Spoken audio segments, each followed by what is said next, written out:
हम अपनी जान के दुश्मन को अपनी जान कहते हैं।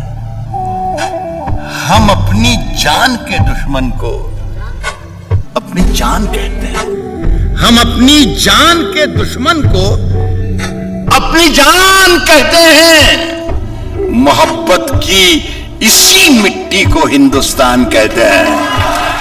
हम अपनी जान के दुश्मन को अपनी जान कहते हैं। मोहब्बत की इसी मिट्टी को हिंदुस्तान कहते हैं। जो ये दीवार का सुराख है, साजिश का हिस्सा है। मोहब्बत की इसी मिट्टी को हिंदुस्तान कहते हैं। जो ये दीवार का सुराख है, साजिश का हिस्सा है, मगर हम इसको अपने घर का रोशनदान कहते हैं।